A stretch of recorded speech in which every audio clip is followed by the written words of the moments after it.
안녕하세요. 피부과 전문의 닥터창입니다. 오늘은 겨울철에 많이 사용하는 립밤에 대해서 알아보도록 할게요. 겨울철에 건조하기 때문에 입술이 잘 트고 심한 경우에는 각질을 뜯어서 상처가 나기도 하는데요. 그렇게 겨울철에 시작된 입술 피부염이 시간이 지나서도 계속 반복되는 자극과 물리적인 손상 때문에 봄철까지 이어지고 또는 만성적으로 또 구순염으로 이어지는 그러한 경우도 있습니다. 따라서 립밤을 많이들 사용을 하게 되는데요. 그 립밤은 얼굴의 화장품과는 많이 다를까요? 기본적으로는 화장품 성분으로 구성이 되어 있기 때문에 얼굴에도 사용할 수 있는 성분이기는 합니다. 다만 그 구성 물질이 얼굴에 바르는 크림과는 좀 다르긴 한데요.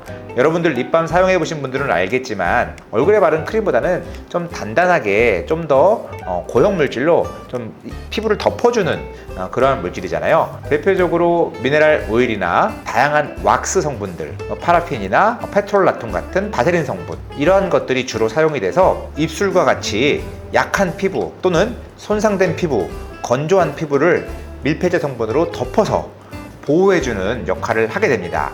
물론 수분 증발도 차단해서 수분을 안에 가두는 역할을 하게 되는 것이죠. 최근에는 입술용 제품, 립밤도 다양해져서 촉촉한 립밤도 있고요, 색소가 틴트되어 있는 그러한 립밤도 있고 다양한 제형들이 나와 있긴 하지만 기본적으로 립밤이라고 하면 좀 단단하게 입술을 보호해 줄 수 있는 그러한 성분들로 구성이 되어 있습니다.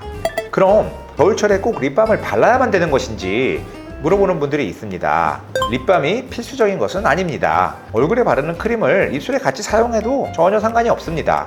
다만 그렇다면 립밤을 왜 바르느냐? 얼굴에 바르는 크림만으로는 입술의 보습이 안 돼서 립밤을 추가적으로 사용하시게 되는 겁니다. 따라서 입술이 특별히 건조하지 않거나 문제가 없는 경우에는 겨울철이라고 하더라도 그냥 얼굴에 바르는 보습제를 입술까지 같이 사용을 하셔도 무방합니다. 그런데 입술이 트고 건조하고 각질이 나고 손상이 되는 경우에는 립밤을 발라주셔서 피부를 밀폐해서 보호를 해주시는 게 좀 회복에 도움이 되고 좀 더 강한 보습을 줄 수 있기 때문에 추천을 드리는 것입니다.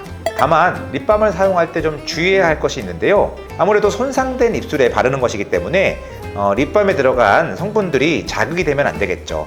립밤의 성분이 가급적 본연의 기능에 충실한 그러한 성분들, 밀폐해주고 보습해주는 그러한 성분들이 주로 들어가 있는 것이 좋고요. 여러가지 향료라든지 색소라든지 맨솔처럼 화한 성분이라든지 보습 기능에 상관이 없는 그러한 성분들, 특히 알러지를 일으킬 수 있는 향료 같은 성분들은 없는 그러한 제품들을 사용해 주시는 것이 좋겠습니다. 또 다른 자극 성분은 입술을 반짝반짝거리게 하는 성분이 있죠. 그러한 어떤 립글로스나 립밤들이 있는데 이러한 성분들도 자극이 될 수 있기 때문에 문제가 있는 입술에는 사용을 피하시는 것이 좋겠습니다. 물론 건강한 피부, 건강한 입술이라면 이러한 성분들이 들어있는 것을 써도 전혀 무방합니다. 그런데 립밤을 계속 사용해도 오히려 각질이 더 나고 입술의 건조함이 개선되지 않는 경우가 있습니다. 이러한 경우에는 꼭 살펴봐야 될 것들이 있는데요. 대표적으로 손으로 계속 각질을 제거하면서 뜯는 경우가 있습니다. 각질을 계속 뜯다 보면 입술의 피부는 지속적으로 각질을 계속 더 생산하게 됩니다. 왜냐하면 각질을 뜯으면 보호장벽이 그만큼 사라지니까 우리 피부에서는 각질을 그만큼 더 생산해서 피부를 보호해야겠다, 이렇게 하는 것입니다. 따라서 손상이 되지 않게끔 주의를 해줘야 되는 거죠. 그래서 각질을 계속 뜯고 있진 않은지 잘 체크를 해봐야 되는 것이고요. 또 하나는 침을 계속 바르는 경우가 있어요. 입술이 건조하고 각질이 나니까 나도 모르게 계속 침을 바르면서 입술을 문질문질 하는 경우가 있습니다. 이렇게 되면 우리 침에는 효소 성분도 들어있고 약해진 피부를 자극시킬 수가 있습니다. 따라서 침을 계속 바른다거나 물리적으로 입술을 계속 서로 문지른다거나 하는 것은 입술 피부 회복을 더디게 할 수 있고 계속적으로 악화되는 경향을 보일 수가 있습니다. 그래서 입술 피부가 잘 낫지 않는 분들은 입술을 내가 자꾸 각질을 제거하고 있진 않은지, 손으로 뜯고 있진 않은지, 그리고 자꾸 침을 바르거나 입술을 문지르고 있진 않은지, 그리고 말씀드렸던 것처럼 립밤의 성분 중에 피부에 계속 자극을 주고 있는 성분이 있는 것은 아닌지 잘 체크해 보시기 바랍니다. 네, 오늘은 겨울철 많이 사용하는 립밤에 대해서 알아봤습니다. 궁금한 사항 있으면 댓글로 문의 주시고요.